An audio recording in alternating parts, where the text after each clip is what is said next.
মৌলভীবাজারের পশ্চিম বড়হাট ঠাকুর মিয়ার বাড়িতে বড়হাট ওয়েলফেয়ার ট্রাস্টের উদ্যোগে গরিব অসহায় ও শীতার্থ মানুষের মাঝে কম্বল বিতরণ করা হয়েছে।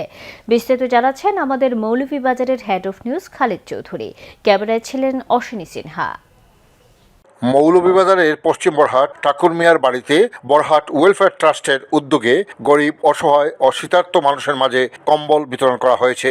আজকে এই শীতবস্ত্র আয়োজনের পেছনে যে প্রধান ভূমিকা পালন করেছেন আমাদের গ্রামের কৃতি সন্তান, এই বাড়ির কৃতি সন্তান জনাব ফয়সল রাজা ভাই, ইউকে প্রবাসী। ওনার আর্থিক কুরবানির কারণে প্রায় ২৫০ শতাধিক কম্বল আজকে বিতরণ করা হবে। আপনারা ওনার জন্য সবাই দোয়া করবেন।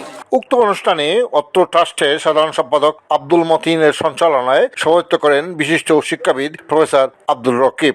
বিশেষ অতিথি হিসেবে অনুষ্ঠানে উপস্থিত ছিলেন বীর মুক্তিযোদ্ধা সিরাজুল ইসলাম গিয়াস, সম্মিলিত সামাজিক উন্নয়ন পরিষদের সভাপতি খালেদ চৌধুরী, আমেরিকা প্রবাসী আব্দুল মুসাব্বির, বড়হাট মসজিদের ইমাম হাবিবুর রহমান, বড়হাট মাদ্রাসার প্রিন্সিপাল ইউনুস আলী, অত্র ট্রাস্টের সভাপতি ইকবাল হোসেন সহ এলাকার বিশিষ্টজনরা।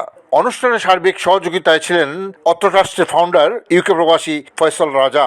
উপস্থিত অতিথিরা অত্র ট্রাস্টের ফাউন্ডার ফয়সল রাজা সহ এই আয়োজনে অনুদানকারীদের প্রতি গভীর শ্রদ্ধা জ্ঞাপন করে বক্তব্য রাখেন। বড়হাট ওয়েলফেয়ার ট্রাস্টের মাধ্যমে কম্বল বিতরণ অনুষ্ঠানে দেখে অত্যন্ত আনন্দিত হয়েছি। এটি একটি নতুন সংযোজন। আশা করি ভবিষ্যতে আরও বিভিন্ন প্রোগ্রাম গ্রহণ করতে সম্মত হবে। এখানে বিশেষভাবে প্রবাসী যারা থাকেন সবাই এতে অনুদান দিয়ে থাকেন। বিশেষ করে ফয়সল রাজা মনে হয় পৃথিবীর সব কিছু উজাড় করে গরিব অসহায় মানুষকে সে দিতে চায়।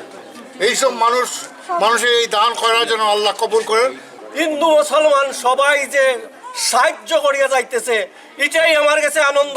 আমার ফয়সল রাজা, যার নেতৃত্বে আমরা সবাই প্রত্যেক বছর হই, আমি তার জন্য দোয়া করি। আল্লাহ আমরা গ্রামবাসী যারা আছি সবাই এই বড়হাট ওয়েলফেয়ার ট্রাস্টের সকল সদস্য, দেশে বিদেশে যারা আছেন সবরে আমরা ধন্যবাদ জানাই। অনুষ্ঠানে এক পর্যায়ে লন্ডন থেকে ফয়সল রাজা অডিও কলের মাধ্যমে সমাজের বিত্তমানরা এইসব অসহায় মানুষের পাশে দাঁড়ানোর জন্য উদাত্ত আহ্বান জানান। একটি কম্বল মানে একটি উষ্ণতা, একটি দোয়া এবং আল্লাহর কাছে একটি সদকায়ে জারিয়া। আসুন আমরা সবাই মিলে মানবতার পাশে দাঁড়াই।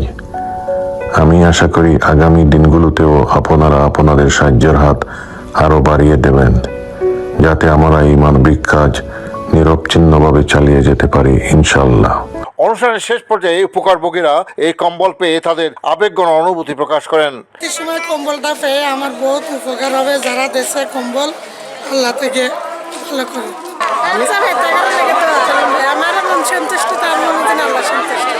খালেদ চৌধুরী, চ্যানেল নিউজ, পশ্চিম বড়হাট, মৌলভীবাজার।